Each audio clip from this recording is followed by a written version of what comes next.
Le doctorat, d'après un professeur, c'est une question de résilience, de résistance et de survivance. C'est dire si le doctorant doit tenir le cap et être persévérant. Et pour cela, il a besoin d'être encadré, soutenu et guidé. Comment encadrer efficacement un projet doctoral? C'était la question au centre des débats de cette journée de conférences et d'ateliers. Je pense que l'encadrement efficace, c'est un encadrement qui à la fois accompagne le doctorant au cours de son trajet, mais lui donne suffisamment d'autonomie pour qu'il puisse développer ses propres capacités de recherche. Je crois qu'il faut être déjà tout à fait clair sur l'objectif. Si l'objectif est vraiment le même pour les deux partenaires. Et je crois que pour nous, en tant que jeunes chercheurs, c'est important de voir aussi dans quelle direction il vaut mieux s'orienter. Quel rôle le promoteur de thèse doit-il jouer dans l'accompagnement de ses doctorants? Le sujet n'est que brièvement évoqué dans la Charte européenne des chercheurs. Pour répondre à cette question, les participants ont ici bénéficié d'une expertise française et anglaise. I think a good research supervisor has many roles. I think one is to support and maintain research excellence for the researcher. It's very important that a doctoral researcher achieves the doctorate. But along the way, the personal skills that a researcher develops are important to recognise and encourage. C'est quelqu'un qui est là pour accompagner, il n'est pas là pour se substituer, il est là pour faire grandir et à un moment permettre à l'autre à un moment d'évoluer. On voit bien qu'à chaque étape de l'évolution du projet, il doit au départ être très directif et puis petit à petit plus persuasif, associatif, puis délégatif. Voilà, l'objectif étant à un moment de faire grandir et de permettre aux doctorants de devenir docteur et d'intégrer le monde professionnel. Le promoteur est un manager, un véritable coach qui entretient avec son doctorant une relation de professionnel à professionnel. Des outils partagés de clarification de projet permettent de faciliter cette relation. Il y a donc quelques outils classiques en gestion de projet, comme le plan de convergence, mais la nécessité absolue de mettre en place un planning, et notamment le planning de Gantt est un outil qui irait bien, d'élaborer un cahier des charges à partir du QQ au QCP, quoi, qui, où, quand, comment, pourquoi. Enfin, il y a plusieurs outils de ce type-là qui sont des outils vraiment de clarification de projet. Je pense qu'il faut développer le côté managérial des encadrants. Par des formations appropriées en coaching et en gestion de projets et en gestion d'équipe. Oui, ça me semble... Enfin, il y en a qui ont ça dans le sang et qui l'exploitent de manière très innée. Mais il y a certainement un apport pour certains. So when we talk about researchers, we're talking about researchers in the widest possible interpretation of researchers. We think that supporting supervisors in understanding the broader development needs of researchers is very important.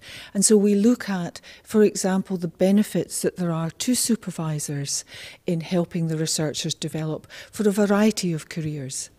You know, understanding that researchers go on to a wide range of careers and a supervisor's expertise might be more particularly in the academic environment, then we're looking at ways to help supervisors have, I think, important conversations with researchers, not just about their research, but about their own personal career plans. La formation doctorale ne mène pas uniquement à une carrière dans l'enseignement universitaire.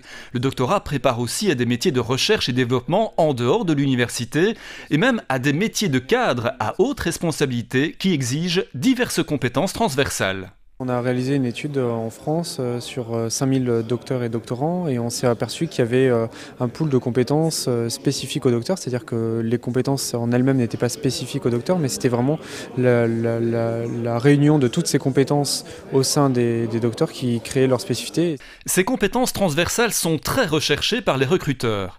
Mais en Belgique, la formation doctorale prend-elle suffisamment en compte leur développement chez les doctorants ?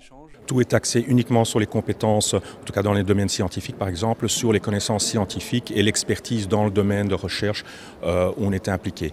Et tout ce qui est autour, que ce soit les langues, les capacités de communiquer, les problèmes de gestion de projet, de gestion financière ou de moins avoir une idée de ce qui est derrière, ne sont pas prises en compte et donc là il y a vraiment un grand travail à faire. Je pense qu'on prend en compte les compétences transversales qui sont utiles dans le cadre d'une carrière académique, c'est-à-dire des compétences de type communication, écriture, et qu'on ne prend pas en compte des compétences transversales qui vont être plus spécifiques de l'industrie